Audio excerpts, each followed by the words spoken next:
So, with our campaigns, and with our resolution, and with this upcoming conference, we have formed a movement to reclaim our campaigns, much of what I just described in our elections.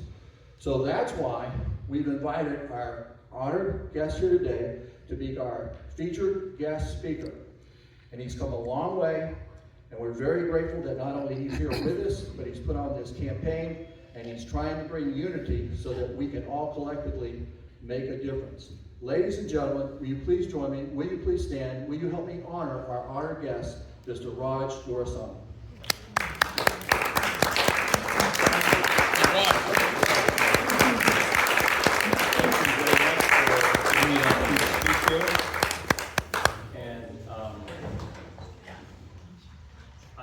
One of the highlights for me from doing this work has been the opportunity to go to several locations, like the one I'm in here now, and meet with people that either I don't know or have been part of our Zoom calls, and now I get a chance to see you in person, different from seeing on a little Zoom interaction like we've been doing before. So let me just use some of our tests. There you go. That's a little better there. And okay, so I recruited Mike to do my switching, so he's going to switch cameras for me. Why am I here? A little bit of background about me, maybe to get started, because some of you may not know who I am, or maybe you've seen me on some of the Zoom calls. And I'll start it this way. It was January 7th, 2021, not January 6th, but January 7th, 2021. And I woke up in my hotel room in Washington, D.C. I looked at my phone and I saw a tweet. That's what we called them back then, tweets. And the president had made a tweet at around 5 o'clock that morning. And the tweet simply said, "I'm leaving Washington." It didn't talk about conceding. It didn't talk about who won the election. He just said, "I'm leaving Washington." And the day before, as you know, which was January 6th, has all of the commotion that we now know as J6. I have a media company, and I was filming an event to the east side of the Capitol. I had no idea during the day what had happened during the day. As we were done with our shoot and we walked back to the train station, I saw the smoke from the smoke bombs, I guess. I could smell the smell from the tear gas, and people would just rush, urging us, walk to the train, get away from here, get away from here. There's going to be a curfew. These are things that I'd heard when I was in Africa. Curfew, this kind of manipulation of information. So long story short, the following day when I woke up and I saw that tweet from the president saying that I'm leaving Washington, for some reason at that time, I said to myself, there's no sense in doing any more work on the presidential election because it had been so compromised. There's no sense even in bothering with the capital of our nation because it has become so corrupt. For some reason, I thought to myself, in my own naive, simple way, not knowing anything about politics, that we have to defend Florida from all of the stuff that happened in Washington, D.C. So in that instant, the idea called Defend Florida was born, and it has grown through a network of brilliant volunteers who have canvassed 32 of the 67 counties back in 2021. And those folks, when they did that, collected data. In fact, some of you here are probably folks, yes, there you go, Kurt was part of the team that summer was knocking on doors, hundreds of doors, doing something that had never been done, to my knowledge, where people are knocking on doors, interviewing people that voted, writing down information about how they cast their vote. And when that information was compared to the voter rolls at that time, there was a gap on what people said happened and what was recorded as being happening. That information, along with the hard work from many, many groups, helped get passed into law Senate Bill 524 in 2022. And this was one of the most aggressive, transparent pieces of election reform in recent Florida history. This is a bill that gave us the Office of Election Crimes. It provided guidance on how voter rolls should be managed. It provided guidance for supervisors' elections, on the procedures on adding and removing, and it was a victory in 2022 for that piece of legislation to be passed. However, since then, in 2023, as volunteers and groups throughout the state tried to do the same thing, including us, pass legislation that will further improve our election process, pass legislation that will further improve the way our government in the state of Florida governs itself with regard to the procedures for non-US citizens, the procedures for vote by mail. Ever since then, all of those efforts have been frustrated. And that brings us to 2025, and that brings us to why I am here in front of you, and why Alan and Mike were gracious enough to allow me to come and share some thoughts with you on what we can do going forward. But before I do that, I want to draw attention to the screen. And when I draw attention to the screen, you'll see, and you're going to see a couple of bills that we tried to get passed in 2025. The first bill is not an election integrity bill, because I know that some of you here may have other interests outside of the election space. So I want to try to share with you how systematic and how broad the problems that we're finding in our state are. This bill here was very simple. Keep vaccine ingredients out of our food. This is not a controversial idea. This is not a bad idea. It's a very straightforward idea. This bill was blocked. This is another bill. This bill, called HB 1249, this bill was advanced. It was stopped, but before it stopped, it was advanced. This bill would give more authority to one person in the state of Florida, and that person would be able to, he would have more say on whether or not you can run as a Republican for any office, anytime in the state of Florida. That's what you call a dictatorial move.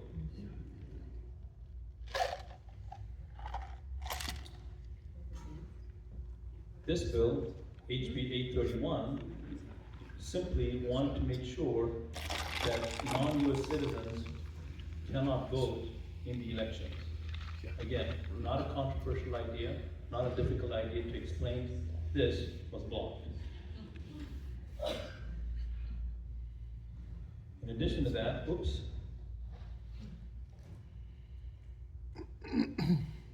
this bill 1505 simply requires, can everyone see the TV? You guys can see? Is that better? Oh, you can't read it? Okay. Yeah, it's pretty small, isn't it? That is small. There we go. Okay, a little bit. This bill simply required parental consent before certain medical procedures were offered to your children who are minors. That's all. This bill was blocked. This bill was advanced. What did this bill do? This bill was designed to this bill was designed to take the authority, thank you very much. This bill was designed to take the authority from your county on who gets to develop in your county, how they develop. It was designed to take the authority from your county and shift it to Tallahassee. Right now, if a developer, I think many developers offer something valuable. They bring new accommodations, they bring new buildings, but sometimes a developer will come in to a community and they will want to build a lot of homes, but they don't always put the infrastructure necessary to support that. Houses, sewage, utilities, and so on. At the moment, those developers have to get buy-in from the county. They have to come here, they have to say, these are our plans, they have to have open meetings where the public can come in and ask questions. It's not perfect, but at least it allows the community to have a say, and also provides transparency on what the developer wants to do. This bill would move that authority from your county to Tallahassee, where it would be easier to bypass the will of the people. This bill is being advanced. This bill was written by a senator who himself was a developer. Yeah, one guy. So it is remarkable the type of lack of transparency that we've been running into. Now, why did I mention that? The reason I mentioned all of this is because if we are finding that our efforts to self-govern, if we the people, and all those bills written by we the people, if we the people take the time to find out a problem, define a solution, then work with our elected official to put that into a bill, to then get that sponsored in an effort to have it considered to be passed into law, then we believe that that voice of the people, that effort needs to be honored and acted on.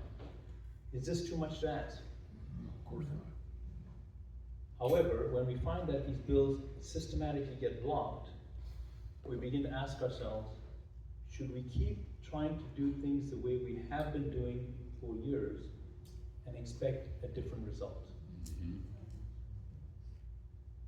It doesn't make sense to keep doing things the way we've been doing for years and expect a different result. We looked at our opposition, the people that are opposing these ideas, and we noticed that they are not doing things the way they've been doing for years. They're getting better. They're getting more organized. They're getting more sophisticated. They're getting more brazen. They're getting more funding. So we said to ourselves, very simple idea, why don't we get better? Yeah. Why don't we improve our tactics? Great idea. I have a fan right here in the middle. She's saying it's a great idea. But by the way, before I continue on, this meeting is being presented as a town hall meeting. So what that means is, I'd rather it not be a presentation. I'd rather it be an interaction.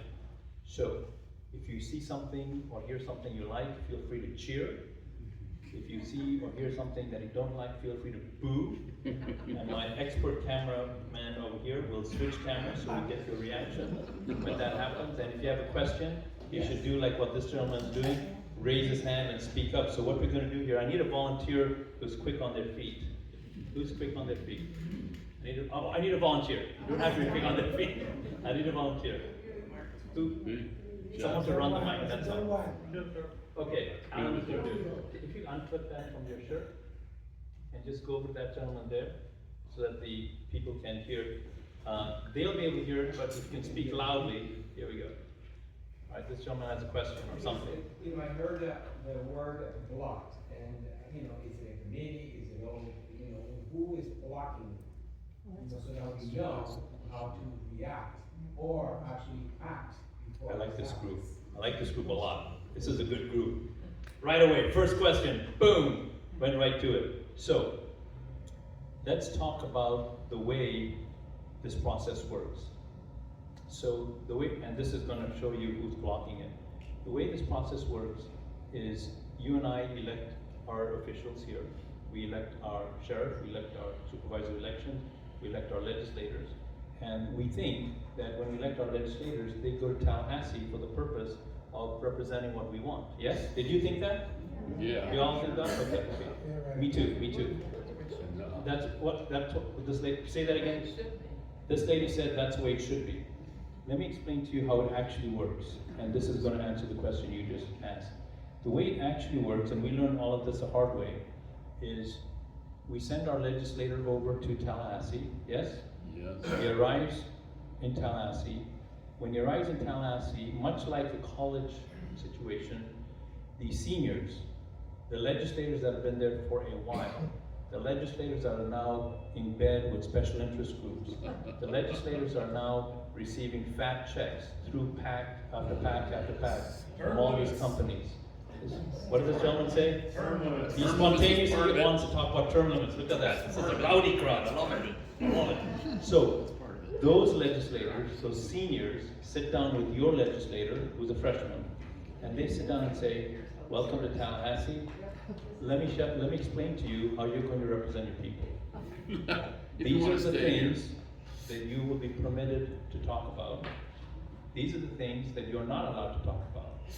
Well, I was elected because my people who elected me wanted me to come and pass election security reform. If you do that, we will remove you from committees. We will cut any grants coming to you. Any initiative that you're trying to do for the people in Hillsborough will not get any funding. That's what happens.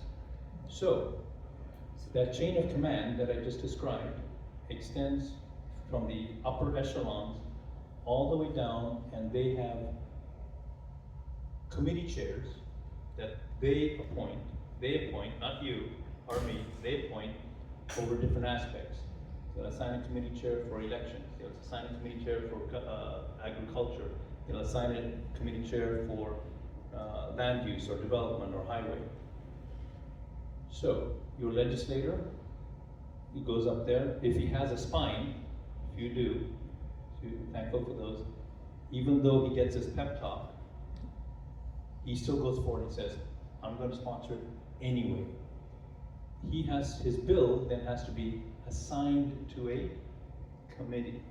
Exactly what this gentleman said there. And then that committee has a chair who will decide whether or not the bill is heard. So the people who block it, to answer your question, are these upper echelons who give the directives to the committee chairs. And the committee chairs, they want to stay on committees, so they don't want to buck the system, so they play ball. We have a strategy on how to shift all of that. Are you guys interested in considering that? Yes. Okay, let's do this. So, Reclaim campaign. It's not another group. It's not another group. I'll say it again. It's not another group. We don't need another group. We already have a vibrant group here. We don't need another group. Reclaim campaign is simply a strategy. Now, it's taking place on Saturday, that's this Saturday.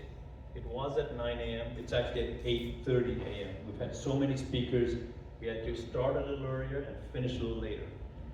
The reason I'm mentioning this, I would really want you to, tonight, if you're interested in coming, get a ticket. This is probably the last town hall meeting I think we're doing before this.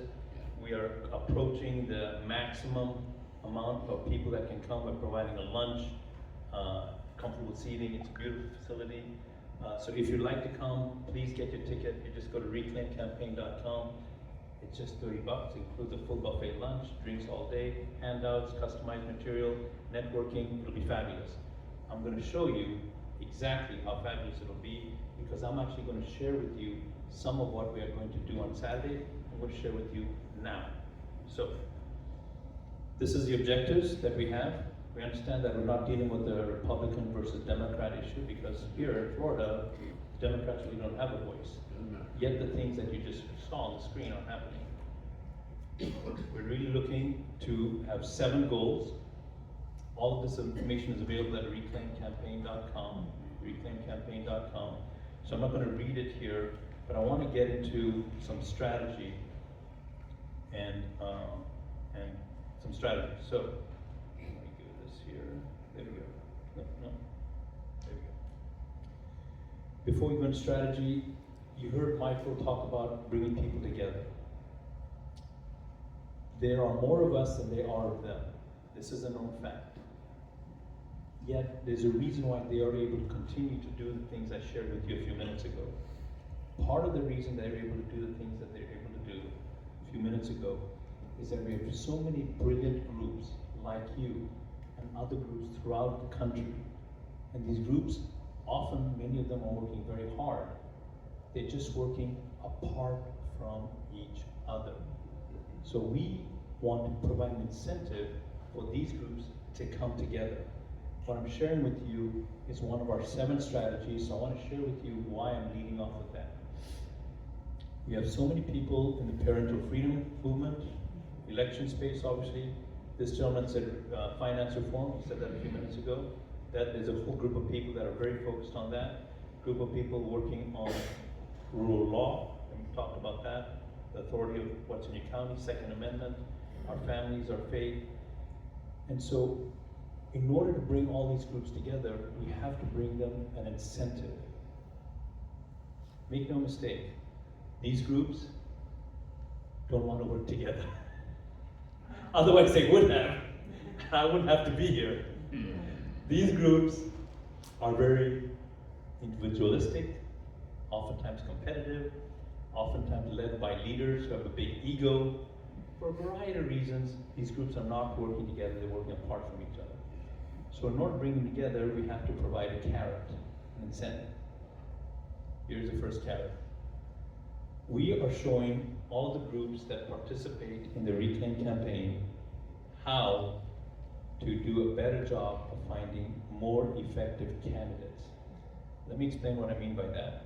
Okay, so let's pick a race. You're in Hillsborough County. Can you just shout out a race that you think would be important to the people in this room? Supervisor elections. Without it, we can't have anything to happen right. What? Without Can supervisor someone elections. say something? Without Okay. supervisor elections, you cannot get anything passed. You'll just get So- more corruption. So very immediately, the supervisor election race is a race that's important to this group, and I see a lot of people nodding. Okay, when is that individual up on the ballot? Not for the 4 years. Kurt, what do you say? 28, another 4 years. 28, okay, fine. We're gonna keep that. I would like to get an example of a race that's gonna be up either in March with your municipal races or in August with your primaries. Give me City that. Council, Tampa City Council. Tampa City Council. This gentleman here with a very shy, small voice said Tampa City Council. I love it. Awesome. Thank you, Mike. So Tampa City Council is up for election in August, Mike? November. 2026, November 2026? November. November 20. March Will of there, 27. will there be a, City Council is March of 27. There's a special election coming up September 9th for District 5. copy that? March of 27, okay. Thank you. Got it, thank you. Let's go, let's revisit. Is there a race that's going to be taking place where it'll be on the ballot in March of 26 or August of 26? Yes, Yes. Tim, what? the other city council races, Tampa mayor, there's Temple a Terrace? Temple Terrace. House, Land City? November Okay, we've got 26th. Temple Terrace here, and what did you say, sir? Florida House, November 26th. Okay, so we got two possibilities. Florida House 2026, Hillsborough County. We got Temple Terrace Mayor. Well, not so much mayor, but it is, Temple Terrace City Council. City Council. Temple Terrace City Council, all right. That's November of 26. So our next ones coming up are November 26. Right. November 26th. And will they be in the primaries in August? There will be school board, and if there's any ones that are running against other Republicans, but school board is always decided in that. In August. All right. For the conversation today, let's pick the school board. Okay? Is that good? Okay. I see smiles, groans, people, but everyone's nodding. So that gives me an idea of what you're running into. Okay. So we're going to go school board. Can you give me an example of a district that likely will be on the ballot in August? District 1. District 1, school board, District 1. Got it? Okay. Now, I don't know how you guys do things here. Hopefully you do it better than we would do it in Sarasota, but let me tell you how we do it in Sarasota. Okay. So, February of 2026, normally, here's what happens. This is what we did in Florida, right, in Sarasota. There's a school board race coming up in August. The person running is horrible. Oh, this is true? They usually are. Oh, they usually are, okay, all right. So, horrible. Can someone run against them? Anybody. Please, can someone run? Anybody. So let's just say this young man over here with the fire chief t-shirt from Alaska, he puts his hand up.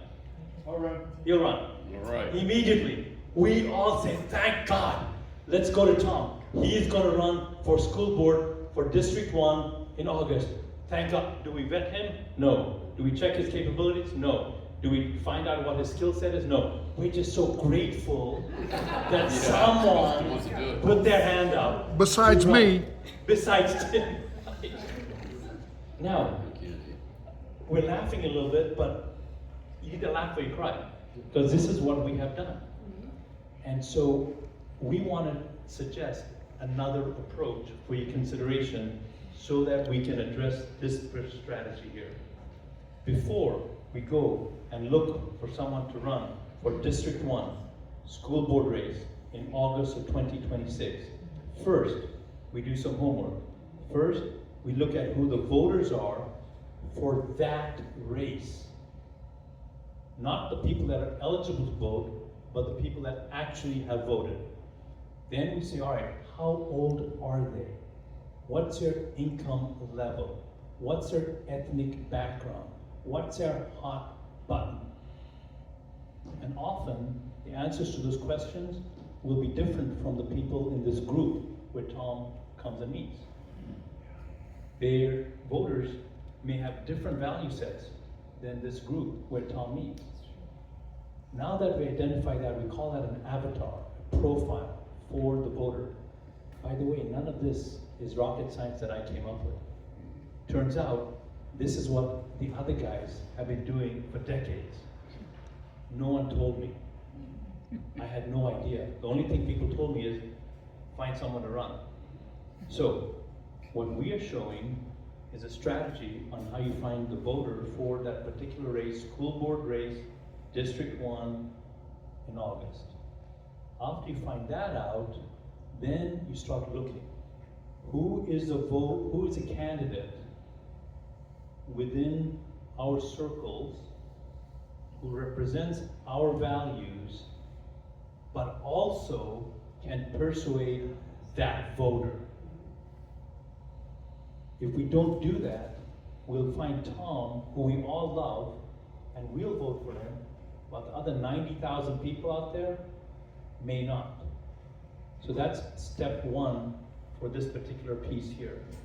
Is another piece that I want to get to, and we're going to come back to this candidate here. We want to show everyone who wants to participate in the Reclaim campaign how to raise more money earlier and how to grow their group organically. How are we going to do that? We're simply going to show you what other groups are doing successfully in that area. That's all. So, there's a group south of us, about 2 hours south of us. And let me share with you, let me ask, can I share with you ideas? Yeah, absolutely. All right, good, okay, Best good. practices. So, this is what that group does. Now, don't laugh at me at what I'm about to say. Because when it was explained to me, I muted the phone and I was laughing. I thought, you can't be serious. Why are we talking about this? You'll know why in just a second. So he's on the phone with me and he said, Raj, we did what's called a micro fundraiser. What's a micro fundraiser, Dave? A micro fundraiser, we have several that we do. I'm going to share with you 3 of the examples of what he did so that you, as you hear these ideas, can adopt these ideas and then go to your leadership, to Alan, and if you're interested in moving these ideas forward, because you can here, if Alan and the leadership team gives you his blessing, these are so simple, anybody in this group can actually get these projects going. You don't need to have Alan and the leadership team organize a big thing. It's very simple. So here's what they did. This lady, who was a volunteer in this group, bought these wine glasses for $4. Then she hired a painter who paints on wine glasses. I see people nodding here. This is a thing, I had no idea, I never heard of this thing. Then they advertised it in the local community. Wine glass painting class. Wine glass painting class. Apparently, this is popular. Didn't know that. Didn't know, look, this is, yes, this is. $25 a ticket to attend this class. Bunch of people from the community showed up. People that weren't even in their group showed up. They showed up. This teacher teaches them how to paint on their wine glasses. After they paint on their wine glasses, they poured a little wine in the wine glass. They had a little wine. They had a great time. They're looking among themselves and said, this is a great group. Everyone's so positive, everyone's so patriotic, everyone is dressed well. Who are you guys? They explained, they gave the name of the group, and they said, could we join? And some of them did. That one event cleared $500. Now, is $500 going to win the election for the school board race in District 1 in August? No. But when you start doing a couple of these, it begins to add up. Also, this event brought new members to this meeting.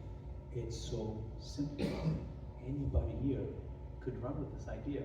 Idea number 2, that this group is doing. This is not from the internet. This is what this group in Charlotte County is doing. USO is the veterans, right? So, another person in this group who likes to eat and dance and have a good time, they found a restaurant that's got a good reputation for good food, good live music, and they had a dance floor. So, they put another event together. They went to the restaurant and said, look, we're a political activist group. We don't do dinners or fundraisers, but you sell food, you know how to sell tickets. We would like you to host a dance. We will drive all the traffic to you. You need to sell the tickets, collect the money, and give us our cut. So the community put another ad in the local paper, and the local telegram groups, and local Facebook groups, honoring veterans. Veterans bought a ticket for $50. They came, they had a delicious dinner, there was live music, they danced. Some of them were like, this is such a patriotic group. Everyone looks so positive. Everyone's dressed so nice.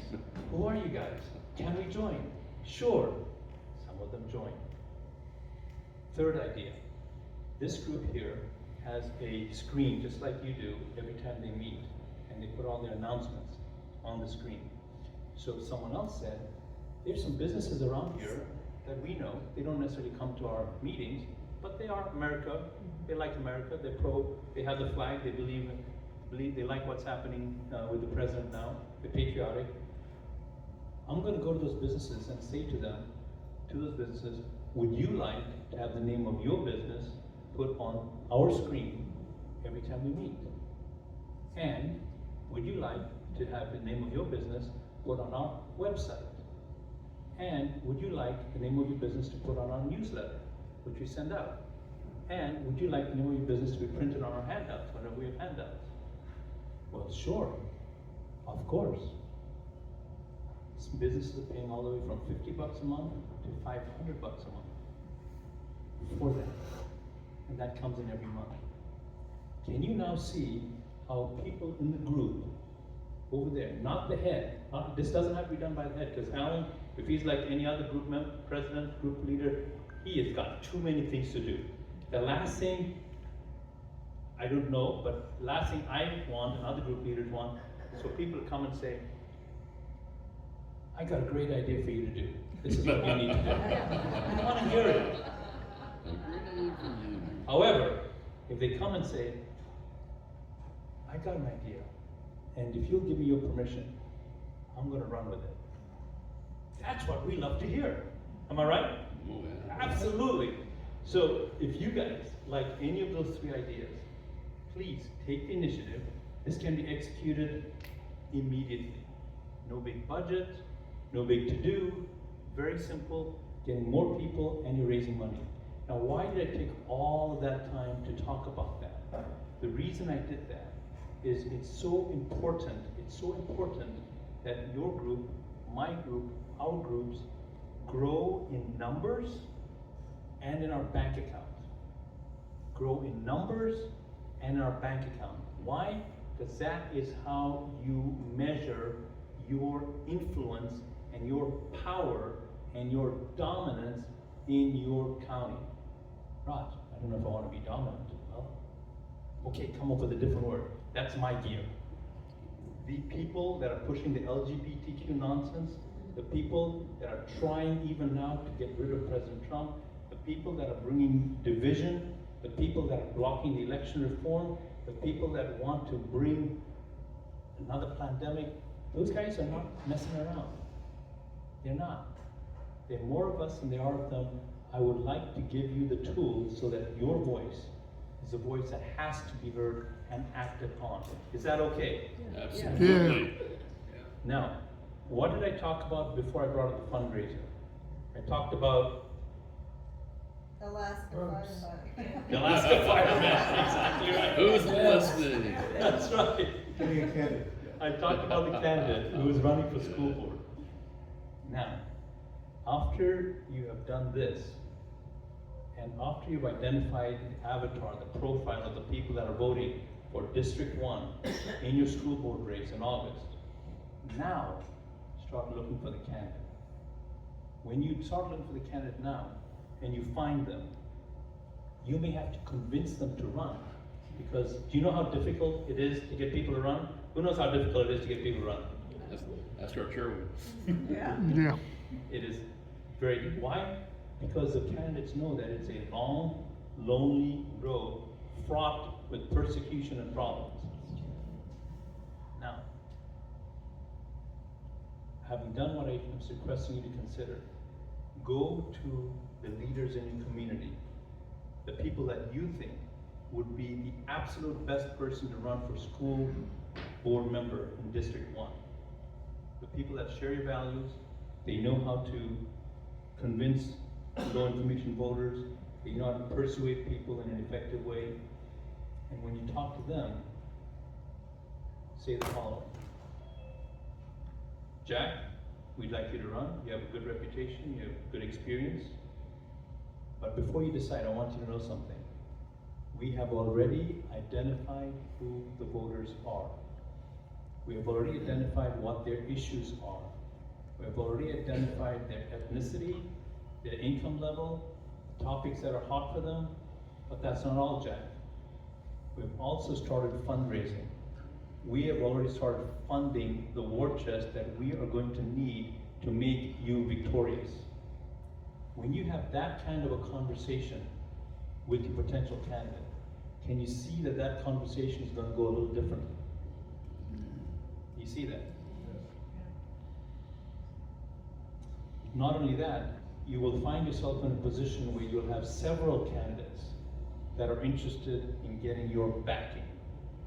Because your bank account is growing, your numbers are growing, people want you to back them. And when that happens, my friends, you will be able to vet the candidates. You will be able to train the candidates. We have a more in-depth training program offered by one of our partners that will show your candidate and you, the volunteers, how to do a masterful job in getting that candidate over the finish line. So, that is how candidate recruitment and fundraising come together. Make sense? Yes. Next thing, you guys are here in Hillsborough County. The goal here with the Reclaim campaign is to get the other groups that are in Hillsborough County and your group to start collaborating in a tactical way. But remember I said earlier, these groups don't want to work together. So, the thing that we're doing is we're saying, if you will work together temporarily, just a short time. You don't have to get married. You don't have to work together forever. This is just a short gig. If you're willing to work together temporarily, we will show you how to raise more money earlier. We will show you how to get better qualified candidates that can win that low information voter over. We will show you how to increase your voice and your political footprint. Now, what we're seeing, we're traveling the whole state, we're traveling throughout the state, we're talking several town halls just like this. When we say that, people are like, yeah, how do I get in? Yeah, how do I get in? Now we've got an incentive for groups to start working together. And that is going to be completely important, as you'll see here in just a few moments. Yeah, oh, great. Another question. Mike's coming over to you. I have to get going, but I want to thank you for doing what you're doing, first and foremost. Second, it's imperative that we really do what you're doing right now is have a focus on some of these local elections. So a lot of people don't know is there's an obscene amount of money that's poured into 3 specific elections at the county level. County commissioners, school boards, and supervisor elections. I like to joke with people and say, as a rhetorical question, who do you think the most powerful elected position is in the country? Without fail, it goes to the president. I said, does the president count the votes? Who is the most powerful Some elected? elections. So to focus on these positions, because if you control the vote, you control the land, and you control our children, guess what? You're unstoppable. So that's what I'll kind Thank of you. leave it with that, and thank Raj for everything he's doing and shedding light. This is so important, and So, focus just, on the so localities. so well What are said, you gonna so, run for? Oh, what is that? I ran and will run again for State Senate District 21. It's not this area here, but, yeah. Well, congratulations. I've learned, never got involved in politics. I learned a lot. I was pretty green. So you're gonna be running? Oh, yeah. Okay. Again. So Yeah. run again. And what race? State Senate. Okay, so, let's just, I mean. John's one of the most brilliant data election analysis people we have out there. We're with our buddy Chris Gleason, Pete Regner, a lot of great actors across the country. He's the real deal. He's gonna run against Ed Hooper there before. Okay, so how important is it, just hold on, Mike, let's just talk back and forth here for a minute here. How important is it, do you think, for victory, to have a growing army of door knockers, an army of people that will host house parties, a group of people that will make phone calls, a group of people that send text messages? How important do you think that would be in your Senate race?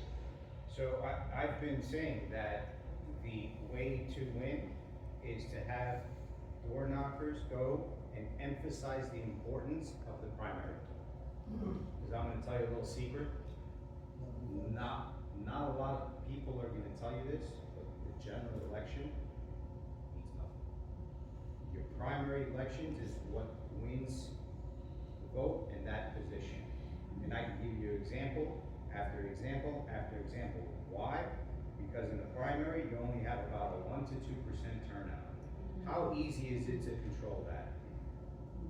You win the primary, I guarantee you, you're gonna win that general election. What you just said, door knocking, text messages, phone calls, interactions, focus on the race at hand, focus on what portion of the race is gonna get you the win, and you will win. So this obviously, I'm sure to many people this is a rhetorical question. Obviously the answer is yes. What I'm trying to do though, is I'm trying to, because I didn't know he was gonna comment and make those comments. The reason I'm bringing that up is, I know if you're like the groups that I'm with, people are working hard, people are doing things. And when Alan or the leadership say, hey, we need some people to door knock, oftentimes you don't get enough people putting their hand up. Why I brought that up is, when I talk about growing your group, it is so important that your group grows, because the volunteers that are going to come with enthusiasm to do the school board race, to do the Senate race, are going to be the people that are not here yet. You have to bring in new blood, period, end of story. Well, I don't really want to invite people. It's okay. It's kind of fun to invite them to wine tasting party. Oh, I don't really it's okay. It's kind of fun to invite people to a dance. Oh, it's kind of fun to invite people to a nice restaurant. There are ways that we can turn this thing on its head, my friends, and new blood is absolutely critical. So we have to get beyond our hesitation to invite people to come. We have to get beyond our intimidation. We have to create things that attract people that are not here yet. And the things that attract people that are not here yet sometimes could be wine, it could be food, it could be a dance, it could be the good-looking veteran who's single. Just saying. Variety of reasons. Yes, sir. And on that note, our opposition is spending a hell of a lot of money on door knockers. An obscene amount of money. They're hiring door knockers to go door to door. So that you can understand how important that is. Because if they're spending their money for, it's really not a grassroots, if you're just paying the person per hour to go around knocking the door, give a flyer, say the name, it's not really a grassroots, but it's getting exposure. So to add to that, so you understand how important that is, our opposition is already doing it, and they're spending an obscene amount of money. When you see $500,000 being spent on a race where the salary is $20,000, something's going on there. Thank you. Very, Thank very you. important. So for those, I know some people in the Zoom were not able to hear that. So I'll just summarize what he said. I think you guys, so the gentleman is running for state senate here in Hillsborough. And he and I were just doing back and forth on the importance of getting more people, raising more money earlier. So hopefully that's better. And for the Zoom audience, I just increase the volume. Hopefully that's a little better. So let's keep going with regard to where we are. We're still talking about how to bring people together. Number one. Also, how are we doing on time? How are we doing on time, Alan? Alan, how are we doing on time? It's 8 o'clock, exactly 8. Okay, I'm wrapping up anyway, so all right. So the following comments I'm sharing with you, because this is going to be vital, not optional, but vital in having people work together and also in having the people within the group work more effectively. So the reality is, I have seen, even in our group, that so often drama and division spring up. And it seems like if there's that one person who's always casting division, you know what I'm talking about. I don't know, but you don't, because I don't know your people. I just know every group has that. And somehow that person leaves, and like people like, oh, thank God. It just seems like a few days where someone else who was fine before becomes the person that we just left. It's so weird. I don't know why it happens, but it happens. So I want to ask you to consider something. And the thing I want to ask you to consider is that we cannot get, let me say it this way. In order to get where we need to get to rescue our republic, we literally need God's help. We cannot do it by ourselves. And specifically, we need God's grace in how we interact with the people around us. And so I am asking you to ask God to give you the grace and the character so that when someone rubs you the wrong way, because it inevitably will happen, you can maintain a perspective with them that is similar to what Christ did when he was here. Now, you might be asking, Raj, I didn't sign up for a Christian message here. I came into political conversation. I get it. But allow me. When I say the way Christ handled things, how did Christ handle things anyway? So when Christ was here, he picked his team. You guys call yourselves Patriots for America. Maybe his group was called Disciples for Christ. I don't know. But he had his team. When he chose his team, he chose Peter. Peter was very outspoken. Peter was violent. Peter had a concealed carry. He did, right? He did. Sure did. And he used it. Peter was very opinionated. And that's who Peter was. Then Jesus picks Matthew. Oh my God. Matthew, if Matthew was around today, we would call him a giant. Jewish in name only. Matthew worked for the establishment. And he extracted money from his own people for the establishment. He was a tax collector for the Romans. Yeah. And yet this is who Jesus picks. Can you even believe that this is who Jesus picks? I know you won't say it out loud because you're good Christians, but still, really, come on. Then he picks John. John is a poet. He's very soft, he's very gentle-hearted, very tender. This is the type of people Jesus picked to work together. Mm-hmm. Not once did Jesus say that I can see where he asked his people, his disciples, to reconcile their differences in order to work together. He never did that. However, he expected them to work together in spite of their differences. This is what we have got to get to. If we don't, and if we think that we have to reconcile our differences and all agree on the same thing before we can work together, we are doomed. And more importantly, the country and the republic that our nephews and our nieces and our children and grandchildren will get will be stolen from them. President Trump is only there for a short amount of time. They are already planning the establishment person to take over from him. Make no mistake, we have to and must take decisive action along these lines now, so that we can do the same thing that he's doing in Washington, we can do in Hillsborough County. And if we do it in Hillsborough County, we can do it in other counties. And when other counties are doing it, other groups in the county are doing it, we are creating a tsunami of force, political power, wisdom, understanding, and effectiveness that cannot be stopped. Because you cannot stop a tsunami. It's coming, it's inevitable. So let me wrap up here with that. Could you just check that camera over there? It's fine. It's up? Okay. So let me wrap, just put it over here for now, at least. There we go. So let me wrap up here for now, and then go into the appeal that we want to make. And the appeal I want to make is, I want to ask you to please go to Reclaim Campaign, and register for this event.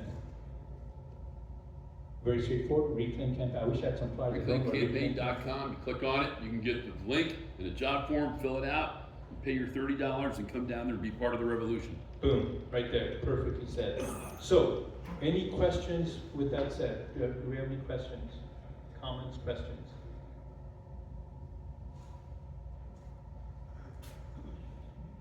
Great. While you're doing that, let's do that there. Okay. Yes, 2 questions at the back. During the campaign for Trump, we were having rallies all over Tampa, like street rallies. I tried to get 3 or 4 groups to have one rally together, and I was getting pushback like, "You're trying to control me." I said, "No, isn't it better to have 75 people on the corner of Dale Mabry rather than 25 here and 25 there?" But I didn't hold any grudges. I decided to go with this group, as a matter of fact. What made you go with this group? Because I figured, I know they're gonna meet, they were gonna meet. The other groups, one of them was at the boat ramp, another one was an anti-abortion group, and they didn't wanna join our group. I said, come on, isn't it better to have one big Trump rally? But anyway, we did it, and thank God we won. But it was kind of like earth-shattering to see so many little divisions among people that were gonna vote for Trump. But I mean, you can't hold grudges. You have to let bygones be bygones and try the next time to get them to work together. So thank you for that statement. So even with the presidential race, so many different people, right? But the thing that President Trump was able to do is he had such an audacious idea, such an audacious vision, that he was able to bring people together, and he still is continuing to do that. That he did is what I'm asking you all to do as well. The thing that Trump did, he brought an idea, a calling, a vision that was so large that these different groups, in spite of their differences, still came and we got the job done. Same type of thing here. So when people have disagreements, we say, well, ask God for grace. Ask God for grace and stick to the vision. Now, where's Alan? We got another 5 minutes, or? Yeah, go ahead. Okay, all right. So there's something that we do run into, and let me just make sure my guys, I think I fixed the audio. Okay, all right. I hope my audio is back again here. So, how do I say this? There is a reality where at the moment when we are dealing with the opportunity to make a difference, there's so many of us that say, not me, I don't know how. So I want to share an example, and I think we're okay, guys. Just keep it on that camera over there, and I think we'll be okay. Yeah. Thank you, guys.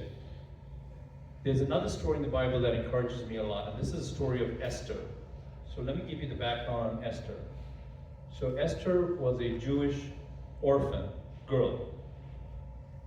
Through a series of events, somehow she was in an audition, I hate to say that word, but that's what they did, to be the new queen. She won the audition. She became the queen. So Jewish orphan girl was now, what do you say? Jewish orphan girl was now the Persian king's queen. Persia was an occupying force, a hostile force that was occupying the land of the Jews. So she finds herself in the palace now as a queen. No one knows she's Jewish. Long story short, the establishment, and it's always the same, right? Always the same. The establishment, in this case the Persian king, decided through a series of events that he was going to take violent action against the Jewish people. And the Jewish people did not have representatives, they didn't have sheriffs, they had no one to protect them. Esther found herself in a conundrum. Do I intercede on behalf of my fellow countrymen? Because if I do, back then, she could be killed. That was what was at stake. She didn't want to. She was afraid. She didn't want to get involved. She was afraid. But somehow she got convinced through a series of conversations that God had put her in the palace as a Jewish woman for specifically that season and that specific time. She began to get convinced that what she had inside her was exactly what was needed to turn the hearts of the people that mattered. So with great boldness, in spite of her fear, she stepped forward and she interceded to the Persian king on behalf of her Jewish countrymen and women. Long story short, because of that, she saved that entire group of people. Why do I mention it now? The reason I mention it now is because you, my friends, and myself are current day Esthers. We did not ask to be in this position today. We all have been living our lives, doing our thing, and then for whatever reason, for me, it was the elections in 2020. For you, it may have been something else, but for whatever reason, you are now here at this time, and you, like Esther, are faced with a predicament.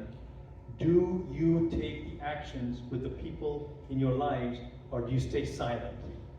And I'm asking you to be like Esther, to stand forward, to have the conversations, to volunteer to Alan, to lead initiatives in this group here, to volunteer to outreach in your community, and bring your skills to the fight to restore our republic. So if anyone is hesitating, or anyone is thinking, well, that's for Mike, well, that's for Kurt, that's for Tom, it's not for me, consider Esther, and consider that actually it is you.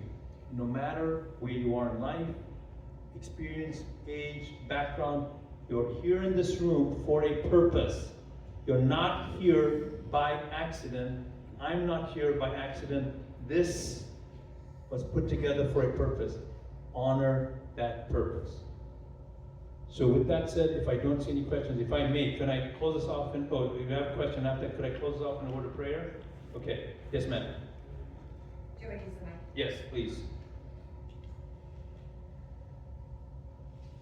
So in your training that's coming up, and when you're going around, because I'm the chair of the party here in Hillsborough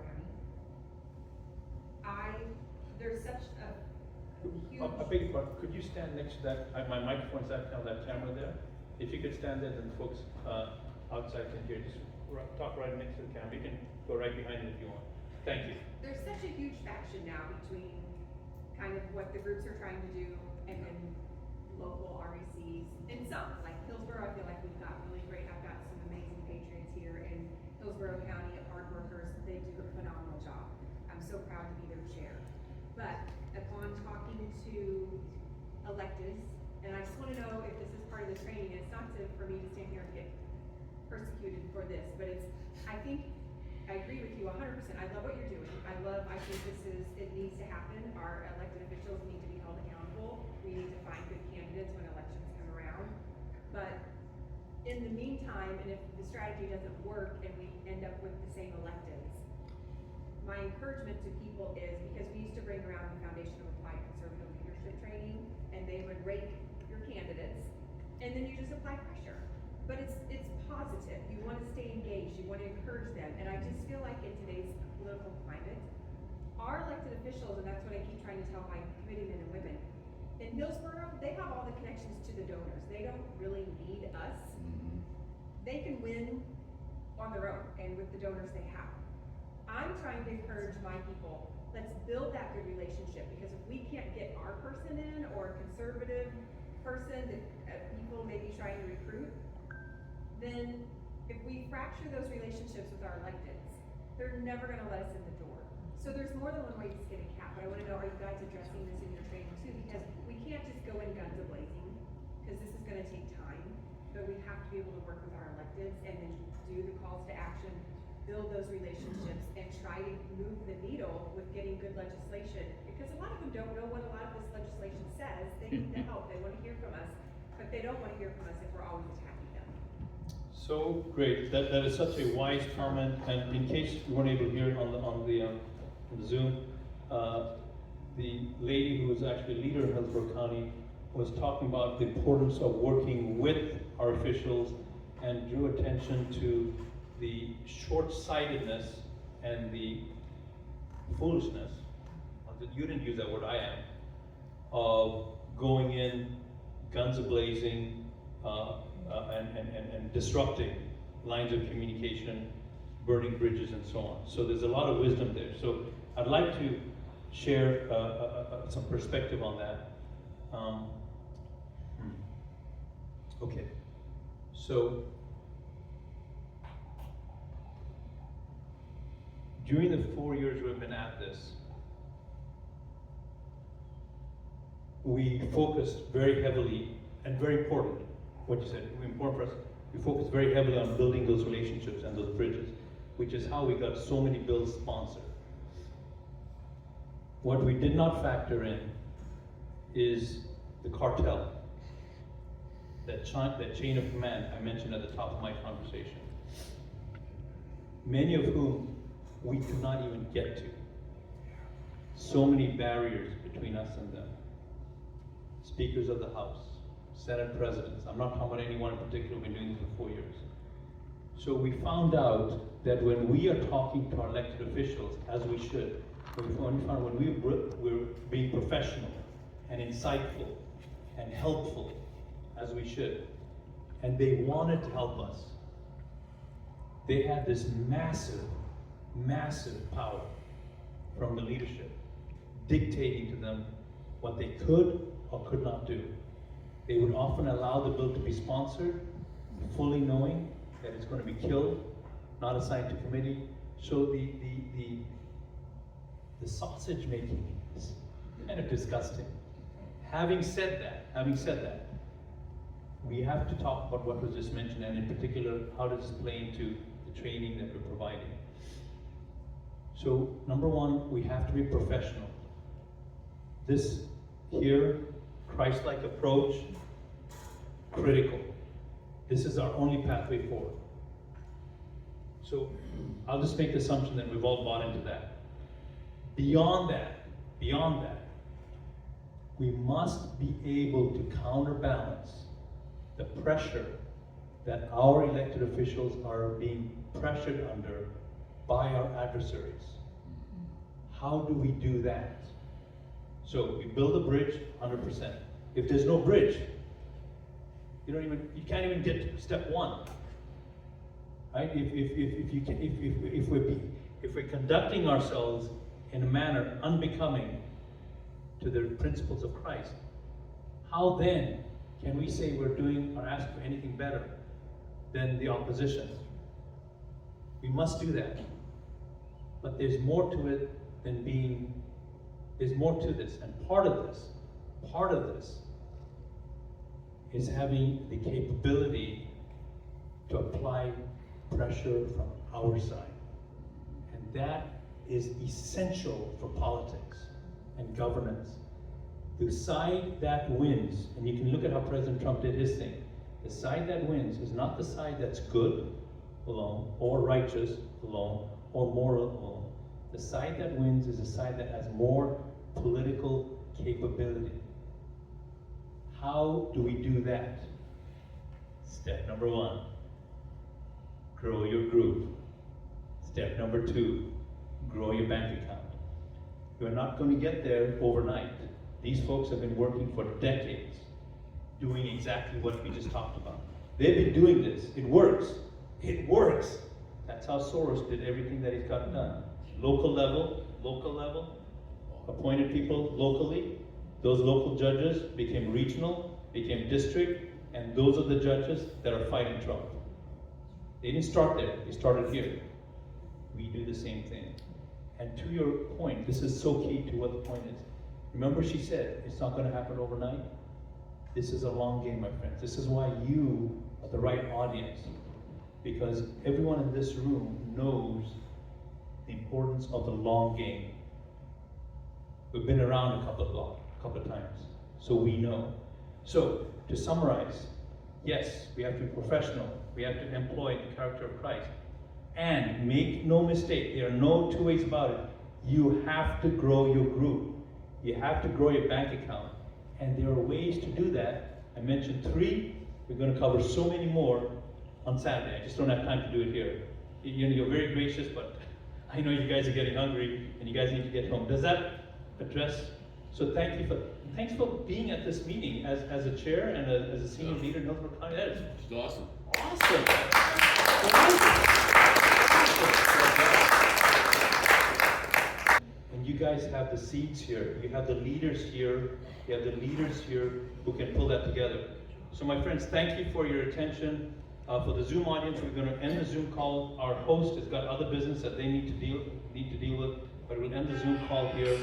For the people that are watching on Zoom, thank you very much. We're from Hillsborough County. We're at Patriots for America, and we'll end the Zoom call here. Look forward to seeing you on Saturday, July 26th, and bye for now. Ending the Zoom call now.